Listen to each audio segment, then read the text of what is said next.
Screen তো দেখতে পাচ্ছেন, রাইট? জি ভাইয়া। ওকে, তাহলে এখন আসেন আপনাদের এই সাবনেটিং এর বোঝার যে বিষয়গুলো আপনারা 80% বুঝে ফেলছেন আর কি। এখন আর বাকি ধরেন 20% হইলে আপনার বাকি সব কাজই করতে পারবেন, এবং নেটওয়ার্কিং এর কাজ করতে গেলে যেগুলো লাগে সেগুলো পারবেন, সমস্যা নেই।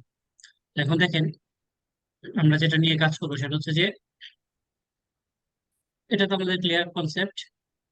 এখন আমাদের আইপি ছিল এটা, তো এটাকে আমরা যখন 28-এ যাবো, যাওয়ার পরে আমাদের ধরেন 16টা নেটওয়ার্ক হবে, প্রত্যেকটাতে হচ্ছে 16টা করে আইপি থাকবে। এটার কনসেপ্ট একটা আসে। তো প্রথমেই যেটা হচ্ছে সেটা হচ্ছে যে আমার এটাকে আমি যদি বাইনারিতে নিয়ে আসি, তাহলে তো আমার সিনারিও এটা দাঁড়ায়, রাইট? দেখেন তো, এটা হচ্ছে আমার ডেসিমেলের, এই যে লাস্টে যে অক্টেট এটার বাইনারিতে এটা, ঠিক কিনা? এটা বাইনারি, এই 8টা বিট।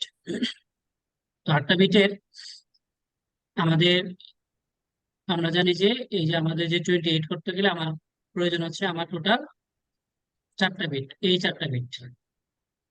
তো এই 4টা বিটকে আমি যদি, এই যে যে 4টা জিরো আছে দেখেন, ভালো করে একটু বোঝার চেষ্টা করেন। এই 4টা জিরোকে, এটা তো বাইনারি, এটাকে যদি আমি ডেসিমেল করি এটার মান কত হবে? 0। 0, রাইট। তারপরে দেখেন পরের কম্বিনেশন কি হবে বাইনারির, এটা আপনারা জানেন, তারপর আমি একটু মনে করাই দিচ্ছি। 3টা জিরো, একটা ওয়ান, তাই না? জি। আচ্ছা, তো 3টা জিরো একটা ওয়ান যদি হয় তাহলে একটু লক্ষ্য করেন, এই যে ওয়ান যেটা হয়েছে এটা কয় নাম্বার বিট? বাম পাশ থেকে শুরু করে 1, 2, 3, এটা হচ্ছে 4 নাম্বার বিট। তাহলে দেখুন তো, 1, 2, 3, 4, 16।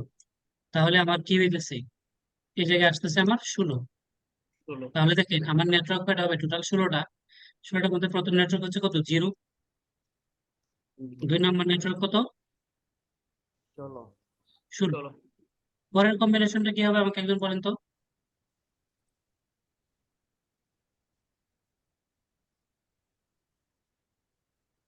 1 0। ঠিক ঠিক আছে কি এটা? জি জি। আচ্ছা, 32। তাহলে তাহলে এটা হইতেছে 3 নাম্বার বিটটা 32। তারপরে নেটওয়ার্ক হইতেছে কত? 32। ঠিক এভাবেই আপনারা প্রত্যেক কম্বিনেশন মিলাবেন। কম্বিনেশন মিলানোর জন্য আরেকটা সহজ টেকনিক, আপনারা সিএসসি যারা আছেন হয়তো জানেন, আর নন সিএসসি যারা আছেন ওদের জন্য টেকনিকটা হচ্ছে এরকম, ধরেন 4টা বিট না, প্রত্যেকটা 0 0 দিলেন, ঠিক আছে? এই জায়গা থেকে দেখেন 0 1, তারপর আবার দিবেন 0 1, 0 1, এনে কয়টা হলো? 2 4 6 8টা না, 0 1 দেখেন দিলাম। তো এই যে প্রথমটাতে প্রত্যেকটাতে 0 0 1 দিচ্ছি রোতে, সরি কলামে। পরের কলামে কি করবেন? 2টা 0, 2টা 1, 2টা 0, 2টা 1, এটা সিএসসি যারা আছেন জানেন। পরবর্তীতে দেখেন এই যে কি হবে, 4টা 0, 4টা 1, ঠিক না? ঠিক এভাবে পরেরটা হবে 8টা 0, 8টা 1, তাহলে এই সবগুলো 0 হবে যেহেতু এবার 8টা আছে। পরবর্তীতে জাস্ট এগুলোর আপনি মানগুলা যোগ করলেই আপনার নেটওয়ার্কের এই সংখ্যাগুলো চলে আসবে। এটা হচ্ছে টেকনিক। তো দেখেন এখন আপনার কাছে যদি এটা চলে আসে যে আমার প্রথম নেটওয়ার্কটা হচ্ছে কত? 0, পরে নেটওয়ার্ক হচ্ছে 16, তাহলে লক্ষ্য করেন তো আমার এই যে নেটওয়ার্কটা আছে 0 নেটওয়ার্ক, এই 0 নেটওয়ার্কের আইপি রেঞ্জ কত হবে? 0 থেকে শুরু করে 15 পর্যন্ত না? 16 তো আমার আরেক নেটওয়ার্ক। জি, 15 ষোলো পর্যন্ত। হচ্ছে, হ্যাঁ 16 হচ্ছে আমার এই আরেক নেটওয়ার্ক, তার মানে কি আমার সর্বোচ্চ 15 পর্যন্ত আমি যেতে পারবো। তাহলে দেখেন 0 থেকে শুরু করে আমার 15 পর্যন্ত হচ্ছে প্রথম নেটওয়ার্ক, যেটা 0 নেটওয়ার্ক আমরা বলতেছি।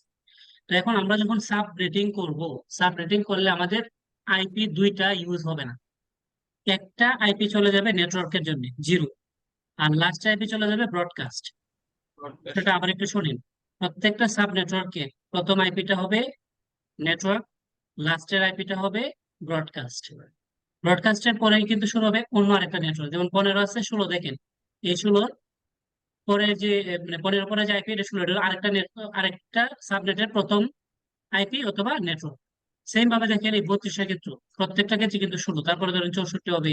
ঠিক এভাবে কিন্তু প্রত্যেকটার জন্য এটা সত্য। প্রথমটা হবে আমার নেটওয়ার্ক, আর একেবারে লাস্ট আইপিটা হবে কি আমার ব্রডকাস্ট।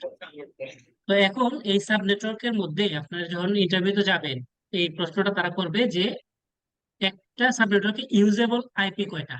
তো দেখেন একটা সাব নেটওয়ার্কে কিন্তু যে যে সাব নেটওয়ার্কই হোক আপনার এটা তো একটা ব্লক সাইজ থাকবে। ব্লক সাইজ বলতে আমরা বোঝাচ্ছি এই যে এটা ব্লক সাইজ মানে 16, প্রত্যেকটা ব্লকে না প্রত্যেকটা সাব নেটওয়ার্কে 16 আইপি থাকবে, এটা হচ্ছে একটা ব্লক সাইজ। আপনি যদি এটাকে 29 করেন তো এটা ব্লক সাইজ হবে কত, 8। আপনি যদি এটাকে 27 করেন তাহলে এটা ব্লক সাইজ হবে 32। বিষয়টা বুঝছেন? 32। তো প্রত্যেকটা ব্লক সাইজ থেকে -2 হবে। কেন -2 হবে? একটা হবে নেটওয়ার্ক আর ব্রডকাস্টের নেটওয়ার্ক আইপি আর একটা ব্রডকাস্ট, এই দুইটা বাদ যাবে। এর বাকি যেগুলো আছে সবগুলো আপনি কি করতে পারবেন, ইউজ করতে পারবেন। বিষয়টা কি ক্লিয়ার? জি ওকে।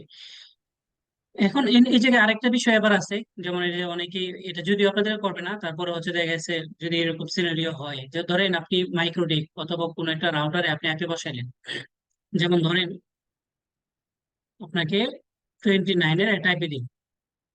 তো আপনি কি করবেন? আপনার আমরা যেহেতু মাইক্রোটেকের ক্লাস, এটা মাইক্রোটেকের কথাই বলি, সিসকো জুনিপার আমরা এই জায়গায় টপিকের বাইরে না। তো আপনি কি করলেন? আইপি বসাইলেন, যে ধরেন আইপিটা হচ্ছে এরকম, আমি একটু টেক্সটে দেখাই। এই সাবনেটিং এর মধ্যে দেখাই, ধরেন আপনার আইপিটা হচ্ছে 192.168.10.0/29 আপনারা দিন বা 28 দিন। তাহলে আপনি কি করবেন? আইপি বসাবেন মাইক্রোটেকে গিয়ে 192.168.10.1/28 বসাবেন, রাইট? বিষয়টা একটু বোঝার চেষ্টা করেন। আপনি তো আইপি এটা বসাবেন, তাই না? কারণ জিরো তো আপনি বসাতে পারবেন না, জিরো তো আপনার জি নেটওয়ার্ক। তো যখন আপনি 1 বসাইলেন অটোমেটিক্যালি আপনার মাইক্রোটেকে দেখাবে জিরোটা হচ্ছে নেটওয়ার্ক, আর লাস্টের আইপি যেটা আছে ওটা হয়ে যাবে কি আপনার ব্রডকাস্ট। তাহলে আলটিমেটলি দেখেন তো 1 তো আপনার রাউটার ইন্টারফেসে ব্যবহার হয়ে গেল না?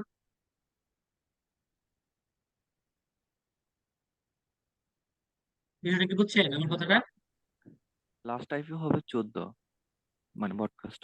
হ্যাঁ, ওইটা 15 হবে হচ্ছে আপনার এটা, তাই না? এটা হচ্ছে কত, 16টা করে আইপি না? তাহলে 0 থেকে শুরু করে এটা হবে হচ্ছে হ্যাঁ আপনার 15, 15। হ্যাঁ 15 হবে 15 ব্রডকাস্ট হয়ে আর যাবে এটা 14 হবে আপনার ইউজার। ব্রডকাস্ট, 14 হবে, 14 পর্যন্ত আপনি ইউজ করতে পারবেন।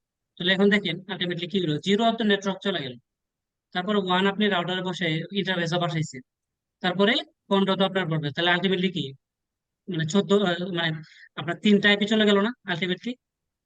মানে ইউজেবল আইপি হচ্ছে এই জায়গায় আছে হলো মূলত আপনার 14টা, মানে 16 14টা। আপনার। হ্যাঁ, কিন্তু এরপরেও দেখেন আপনি এটা তো আপনি ইউজ করতেছেন আপনার রাউটারে, তাই না?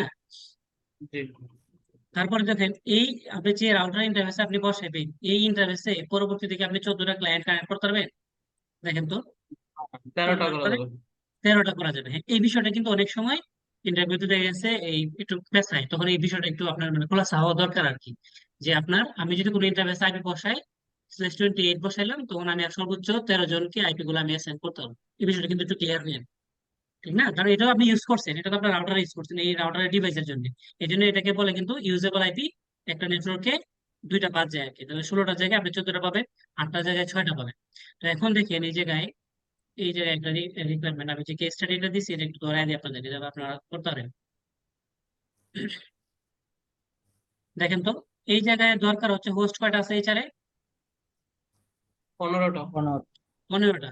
তো আপনারা দেখেন তো, এই জায়গায় যদি 15টা প্রয়োজন হয় তাহলে আপনি এই জায়গায় স্ল্যাশ কত নেবেন? দেখেন তো একজন। 15টা 28, 28 না 28 তাহলে আপনি প্লাস টোটাল আইপি পাইতেছেন 16টা, কিন্তু ইউজেবল 16। আইপি কটা? 14টা। তাহলে কি আপনার রিকোয়ারমেন্ট ফুলফিল হইলো? হবে না।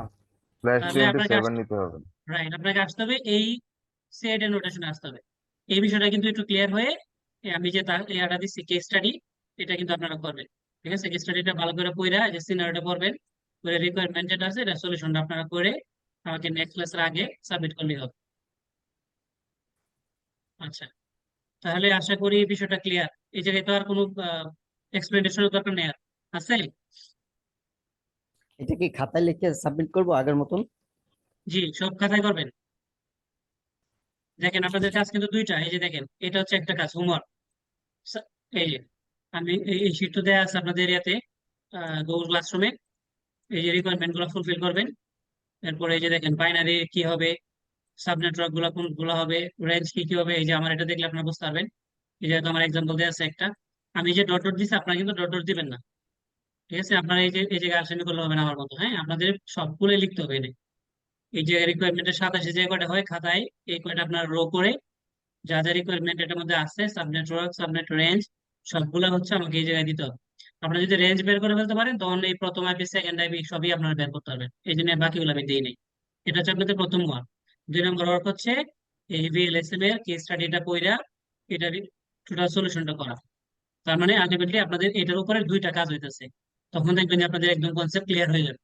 পরবর্তীতে আপনার ক্লাস বি, সি এগুলো কোনো মানে দরকারই নেই, কারণ হচ্ছে এখন আপনি যদি আমাদের এশিয়া মহাদেশে দেখেন সকল আইপি 103 দিয়ে শুরু হয়। হ্যাঁ, ম্যাক্সিমাম আইপি 103।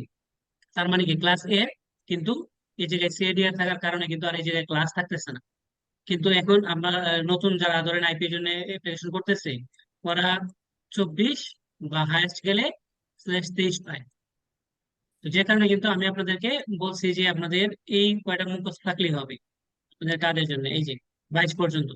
ঠিক আছে, বড় নেটওয়ার্কে গেলে দেখা গেছে যারা অনেক আগের পুরাতন আইএজি, তাদের কাছে হয়তো 16, 17 এরকম হয়তো থাকতে পারে। আছে, 17 আছে, সম্ভবত আমরা টেকনোলজিরই আছে 17। কিন্তু ম্যাক্সিমামে আপনি পাবেন 22। যারা ধরেন 4-5 বছর আগের কোম্পানিগুলো, তাদের 22 পাবেন। এরপরে হচ্ছে 23, আর এখন হলো 24। 24-এর 23-24-এর মধ্যে এখন আছে, এটা রিকোয়ারমেন্ট অনুযায়ী দেয় আর কি। ঠিক আছে, তো এই কয়টা মুখস্থ থাকলে আশা করি যে আপনাদের প্রয়োজনীয় যে কাজগুলো আপনারা করে ফেলতে পারবেন। তো সাবমিটিং ভিএলএস এর এইগুলো নিয়ে কি আর কোনো প্রশ্ন আছে, না আমরা পরবর্তী ইয়াতে যাবো?